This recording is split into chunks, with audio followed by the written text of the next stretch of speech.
So now we would like to start. Very warm welcome to all of you. You're already here, and we would like to invite all the people who are maybe interested in a discussion about the future of coffee.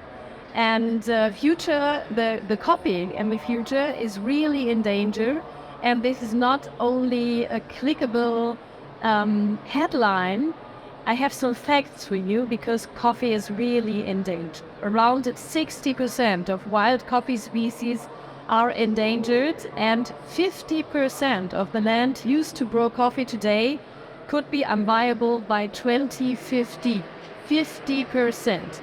And that is a big and a global issue for sure, for the consumers on the one hand, and for the companies producing coffee as well, and especially for the farmers, the local farmers. And in the next 30 minutes, we would like to discuss how we can solve these problems and what we can do in the future. And I would like to introduce our fantastic fellow for Nespresso. Sven Matika is here. He is Sustainability Manager, Nespresso Germany. Warm welcome to you. And yes, you get an applause for sure. Everyone. Then a warm welcome, and I would like to introduce Dr. Juliana Jaramillo. She leads the Department for Regenerative Agriculture at the Rainforest Alliance, and the Rainforest Alliance has been a key partner for Nespresso for 20 years now. So welcome.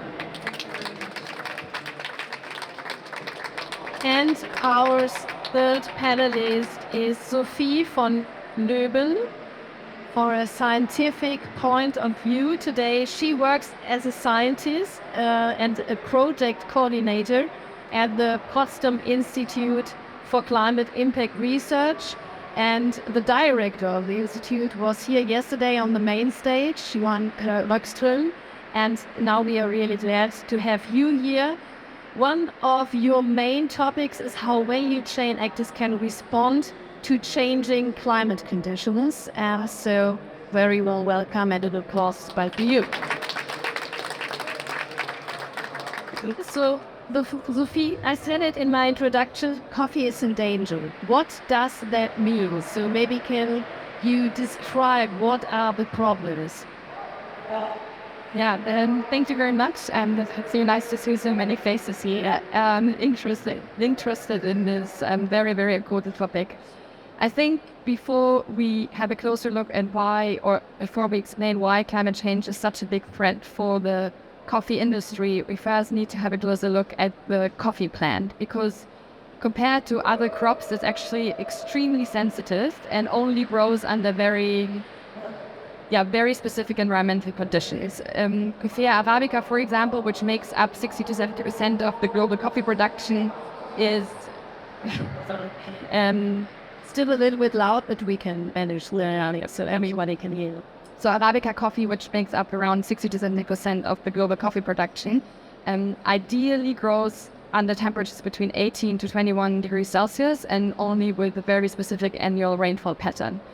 And if any of these conditions changes, it has a direct impact on the productivity of the coffee plant, which we then see in decreased yields, so the amount of coffee that can be harvested, but also in the quality. And now when we look at the global climate change projections, we see that these parameters, temperature, precipitation, seasons, are going to change due to climate change in countries along the coffee belt, so countries along the equator where coffee is being grown. And especially when we look at countries like Brazil or Vietnam, which make up a large proportion of the global coffee production, they are going to face major losses of land that is viable to produce coffee.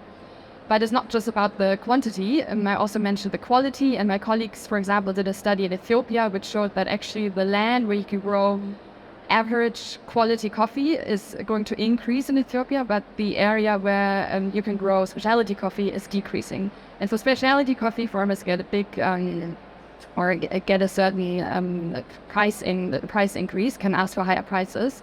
And so now when we translate these global impact projections to what they actually mean on the local level, we see that it's millions of smallholder farmers, mostly smallholder farmers. Most of the coffee that we drink is produced by smallholder farmers, which are farmers that grow coffee on less than 5, often actually 1 hectare of land.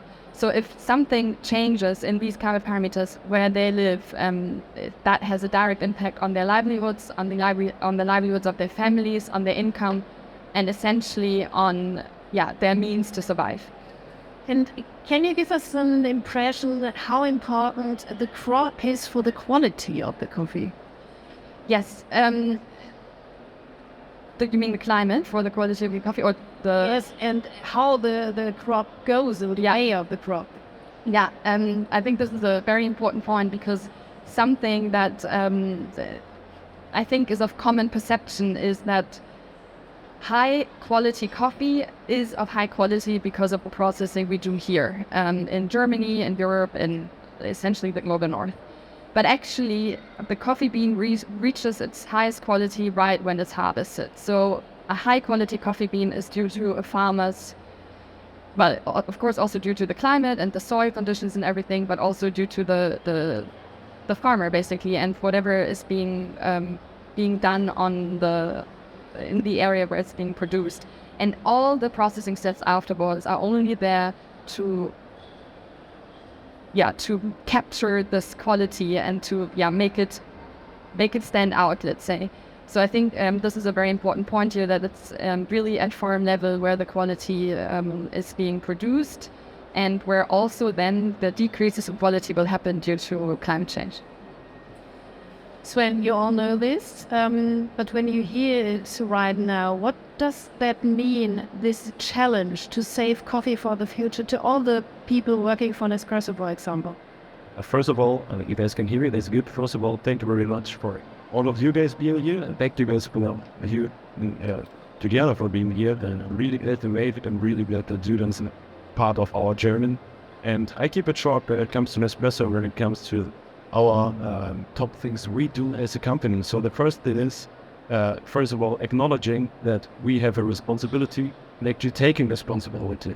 So we saw that our corporate environmental footprint is basically, the biggest chunk is in the agriculture and the cultivation of coffee, what Sophie was talking about.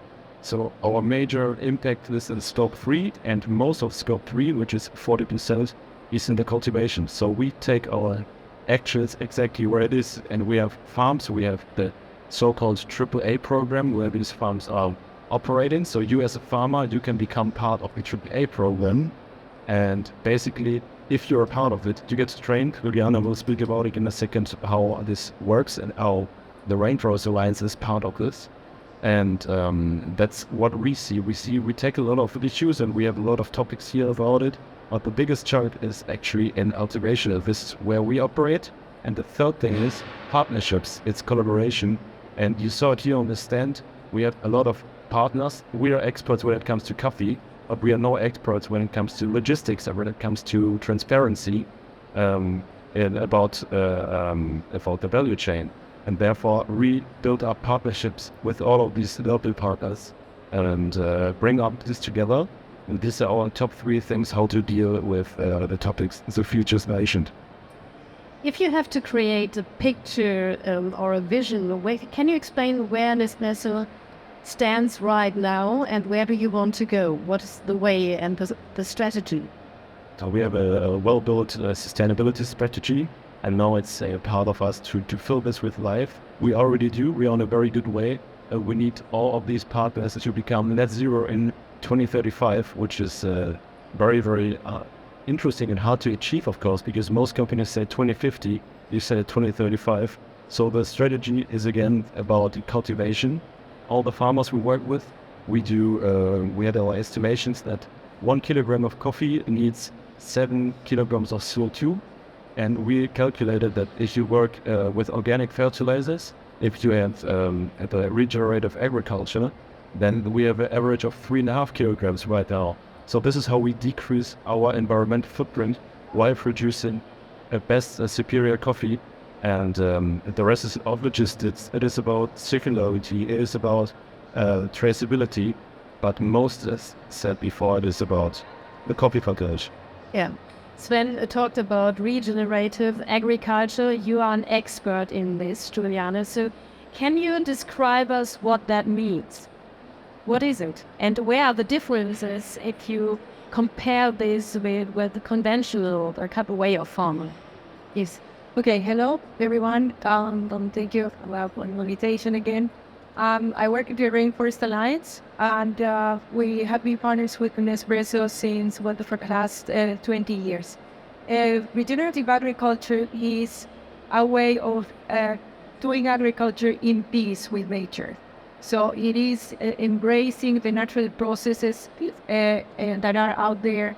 It is taking a holistic approach, an agroecological approach of the cultivation, and an approach that is fair and that is a healing type of agriculture. Because what we have been doing up to now is producing not only coffee but many crops in a conventional way, and that's a very a reductionist approach. This is like just looking at one aspect, at like tackling symptoms. Like we spoke earlier, and we say this is like if you have something and you just say a pain or something, and you just take a painkiller, but you don't try to see what is behind this.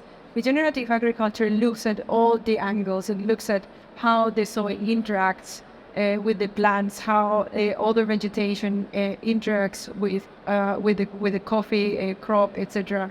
And you try to learn from nature. Is a sort of a way of being humble. It's a way of going back and saying nature has the answer right from the start. We just need to embrace it. And I know there is quite some criticism saying, this type of agriculture may compromise yields and so on. But it is not the case. I mean, the regenerative agriculture has an angle that is crop resilience, which is maintaining the productivity, because for us, the concept of regenerative agriculture includes farmer livelihoods. It is also the farmers being able to have a decent standard of living, or sending kids to school, women, etc. So it's just a fairness that has several pillars. Conventional agriculture looks at productivity, looks at how much coffee I can get, and basically that's it. This one looks at how do the farmers are doing. Are they being compensated fairly for making a great contribution to climate change mitigation, for biodiversity conservation through agriculture? Looks at how the biodiversity is preserved and the ecosystem services are restored. So it's a fantastic journey that is actually the way it should be done. Okay, so we have to heal the whole system. And so we don't want the farmers to move and to use new areas. So we have to use the same areas. And maybe you can explain concrete what they can do in a different way if they have to plant other plants. So what's to do on this area to make it more resistant against climate change and the consequences of climate change? Yes, I think this is where kind of two sources of knowledge come into place. The first one is like what Sophie, for example, does, all this basic knowledge on climate change, adaptation, mitigation, etc., but also the local knowledge. So there is no one who knows best how to grow coffee than a coffee farmer, but there are some aspects where they can benefit from the latest research. So it's a way of connecting these bottom up, top to bottom, and saying this is the way. Some concrete examples are trying to maximize the efficiency, the productivity in a small area, and then keeping other types of vegetation around, for example, but also intercropping, intelligently intercropping with other plants that have the capacity to fix nitrogen in the soil, that have the capacity to increase the soil health, or other plants, for example, that attract insects that predate on the pests.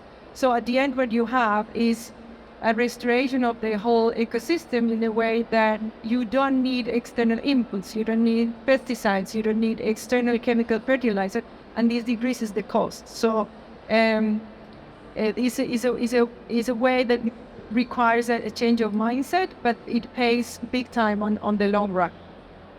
we heard about the cost. So Sven, I have to ask you, you want more farmers to produce in a regenerative way. So how can you support them, especially regarding the costs? Yeah, that's a good question. So what we are doing is, if you are part of the AAA program, which is the Nespresso AAA program, we have 140,000 farmers already in it, and it's actually continuing to grow, to evolve. You get a price premium. So if you're certified as AAA coffee, you get a price premium which is above fair trade prices. And if you're, for example, Rainforest Alliance certified as well, you get a premium on top. So that's the first thing, because farmers are also interested in getting the best prices for the coffee they're producing. That's one thing. The second thing is we provide financial benefits. For example, it is the crop insurance. So we spoke about climate change, and if you have any issues about your crop and your yield, and you're affected by it, you have insurance. So this is what we're supporting as well. The same is true for when you're for a pension fund. So a pension fund for farmers. These are benefits we are providing as well. And what we also do is training. So we have 500 economists working on farms, visiting the farms, and training how to become more regenerative and getting more people into it, because we've mostly won with small farmers. We had an average farm size about 200 to 2.5 hectares, so it's pretty small. And to educate them, train them, this is all a second thing.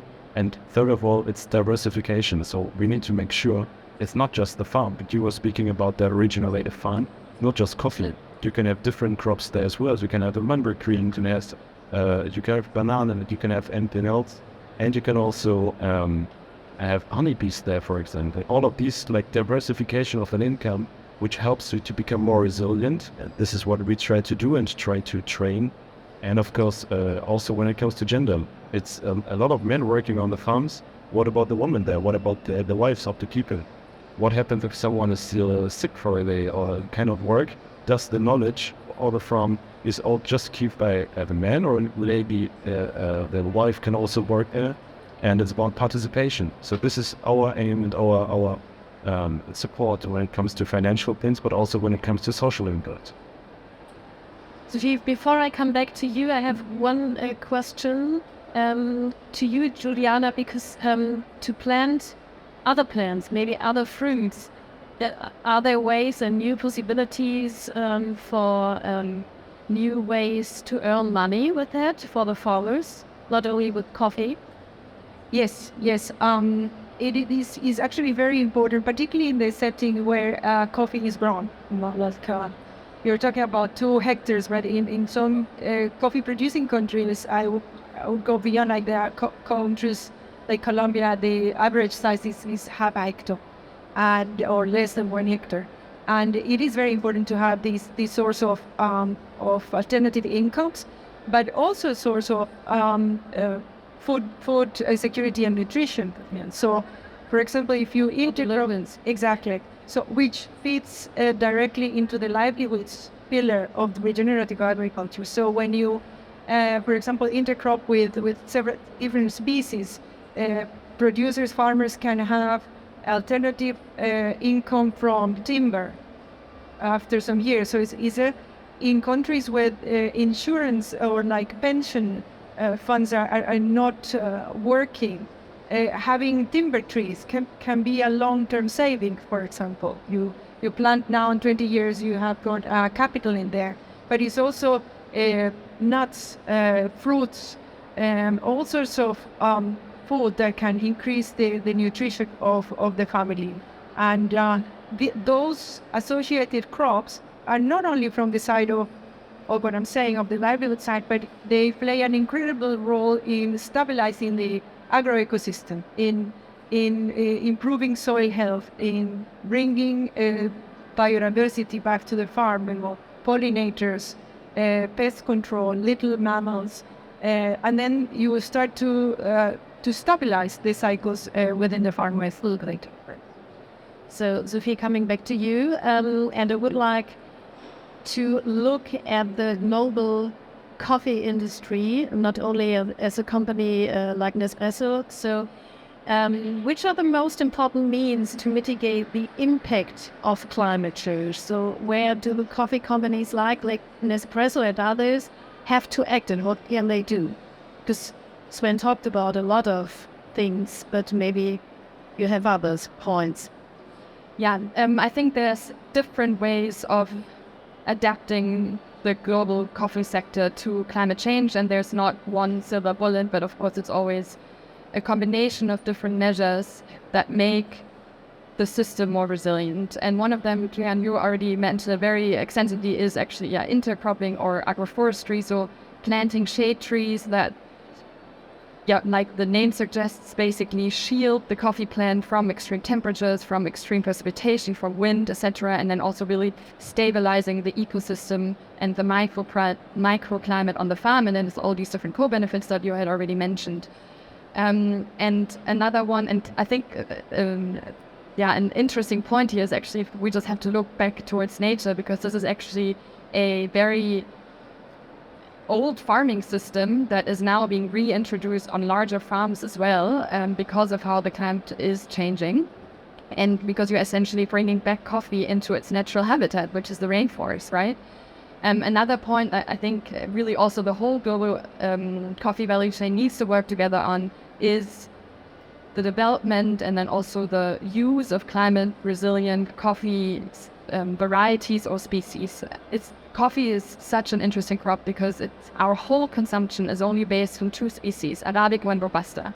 You probably all know these two species, but there's more than 130 wild coffee species in the rainforest, mainly in Africa, that are not being commercially used. You said it earlier, that are therefore under threat of extinction, but they're super, super important to adapting the coffee species that we are currently using to the impacts of climate change, because some of them have traits that are more, drought resistant or more pest and disease resistant, and some of them also have a very interesting cupping profile, for example, or taste decently. And so you could either use those and sort of introduce them and create a greater genetic diversity in coffee production and then also consumption, or you really also use those for breeding programs and making the coffee that we currently drink and the coffee plants that are currently planted more resistant to climate change. And there's really great efforts already underway, but time is ticking, because a coffee tree is usually on average harvested about 30 years. So the coffee that we plant today is the coffee that we are harvesting in 2050, and you talked about the numbers in 2050. So I just think it's very important that all the different actors along the value chain come together. I think adaptation happens at farm level and at post-harvest processing, and because this is where the greatest impacts of climate change are felt. But it needs to be all actors in the value chain. It needs to be the sourcing companies, the roasters, the trading companies, etc. Everyone involved in coffee, because we're all interested in continuing to drink good coffee, right? To really push for the adaptation, in addition to mitigation, of course, but I would really like to underline the importance of adaptation in honest. You said we have to go back to nature, and you said we need healing systems, self-healing systems. So can we use the knowledge of the farmers, of the local farmers, more or in another way than before, maybe? Yeah, I think, like you also said, that it's sort of an interplay between what science is doing, so developing new species, showing how climate change will impact certain regions in the country, so you can, plan your adaptation activities. But then, of course, the knowledge is also there at the local level, and we need sort of this effort together, and we need to also empower farmers, because you need, in order to also, change to a regenerative agricultural system, or in order to plant trees, like that's a high investment for a smallholder farmer, which he or she might not be able to do from his own incomes, right? So you need to empower farmers, you need to give financial incentives, and you really need to support farmers to build these systems.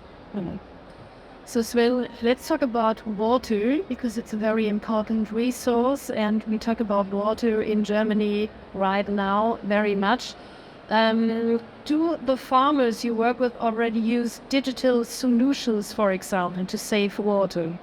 So what we do, we're not only speaking about water, we have a lot of criteria when it comes to checking the criteria of the AAA program. And we have nearly 300 different criteria, and one of these is, of course, water. And there are digital solutions, so our agronomists who visit the farms, the around 40,000 farms I was speaking about, they have a digital tool and assessing these farms when it comes to regenerative farms. One of the criteria is water. These tools are used, and for example, I had the possibility to check this tool as well and see here from Germany if a farmer, let's say in Colombia, is working on his way to become more regenerative. And I think that's pretty impressive, and this is why digital solutions are really working well. And second technology we are also using, which is not directly linked to water, but it's linked to transparency, and it's linked to traceability. We work with OpenSC. It's a non-profit organization, and you can actually trace your coffee. It was a pilot in 2021, and now we will continue this journey. So you as a customer, you can have a look, scan a QR code, and you can just check, oh, where's this coffee coming from? Oh, this coffee is from Kenya, and you can see the way from this coffee from the harbor to Switzerland to you as a customer. And these tools, they become more crucial in the future, and I think we'll see more of it. And that's how we use digitalization and the digital tools. Yes, and we talked about OpenSC yesterday in another panel discussion, so we recorded that, and you can see the video later on. So, Juliana, what is needed for the future? More digital tools, finance, more support by companies, or what is most important needed? Yes, I think the key of the transition to regenerative agriculture, I would put it in mainly the most important two. The first one, and to me the most important, is a change in mindset. I think that the change of mindset is 70% of the transition, because it's coming from this model of what works is conventional agriculture, which at some time in the past was the model that was brought in there to produce more food, and it worked. It doesn't work anymore. When we are facing a climate change, a crisis of biodiversity loss, this model doesn't work anymore, and this changing mentality needs to be achieved. But as we have seen, the socioeconomics of coffee are very complex, and they are poor farmers in the tropics, exactly where climate change is more, it has more consequences, and where most of the biodiversity is being lost. They don't have the resources, and they need support. And I think the incentives to transition to regenerative agriculture need to be there.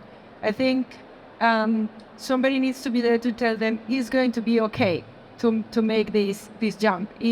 Just trust that it will be okay. Just trust that what you have been told about conventional agriculture may not be working anymore. And I think this is one of the reasons why the role of Nespresso is so important, because these long-term relationships, for example, with the AAA program, so really this loyalty with the producers, this constant technical support, this constant paying of premiums and so on, that's exactly what is needed to give the producers, the company, the confidence to say, I'm going to transition because it's going to be okay.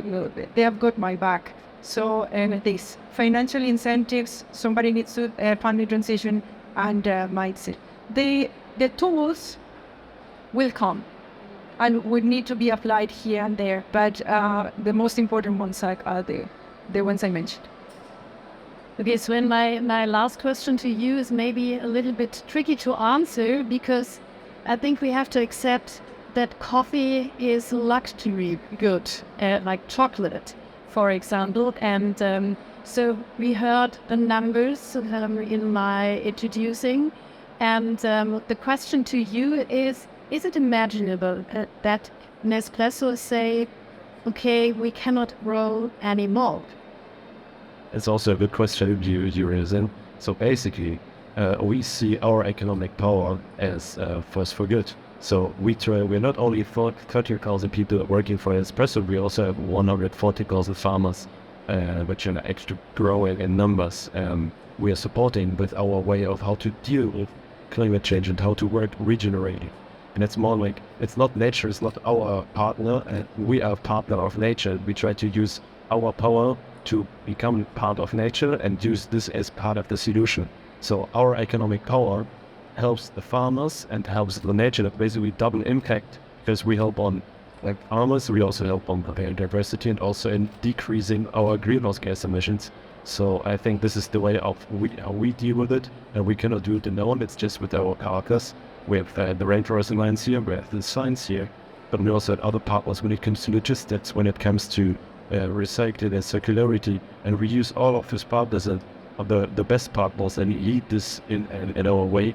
And that's why we need our financial stability and our economic power, but just to do something good, and that's why we're B Corp.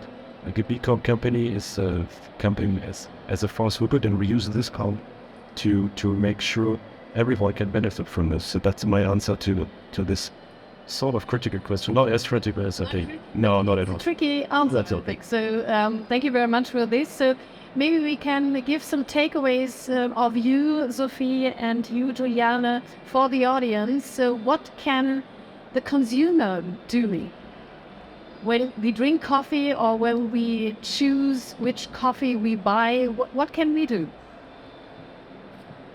Yeah, I think, first of all, it's already really great that the issue of climate change is becoming more and more, or that consumers and also the companies and, everyone involved in coffee are becoming more and more aware of that climate change is an issue for coffee production, and that it also needs, common action to ensure that we basically save the future of coffee. So I think as a consumer, I think we can use our powers, our buying powers to, buy from the companies where we feel like adaptation is being driven, to also go into dialogue with these companies and ask for these kind of aspects and what they're doing about it. And then also maybe trying or extending your taste palette, because I think the future of coffee will be different hybrids, different species. So maybe, trying new coffees and really, I think, appreciating the value of coffee and how much work goes into it, and that it is that it's farmers that are facing climate change the most, and that we sort of appreciate their efforts when we drink it. So Juliana, what would you like to give to the audience? Yes, I think a bit similar to what Sophie is saying, and it's curiosity. Be curious to what is behind what you are consuming, and particularly curiosity for what kind of good or bad we can make in every single choice when we buy something, and always wonder what is behind this coffee, and who is behind this coffee. Because there are thousands of families that are behind this coffee. There is a lot of effort, and there is either environmental destruction, biodiversity loss, climate change, or regenerative agriculture, biodiversity conservation, happy people, and a good future for children in the developing world and in the tropics. So is just always be curious about your choices. Just to add on that for a second. Yeah. Just one thing I'd like to say, and basically it's for you as a customer, look beyond the coffee, look beyond the capsule in our case, like what's behind it. You heard it here. There's a difference in the coffee you had, and there's a difference in how the coffee is produced and what companies are doing and what the farmers are doing, and just change the perception you might have about coffee is just coffee. It's not, and it's a lot of varieties. There's so many different types of coffee you can have a look at, and just make sure to have a good idea of what's happening and look beyond what the perception might be. So it's just one little bit from my side. Okay, so now you have some ideas what you can do. Thank you very much for that great panel, and a big applause for you. It was really interesting.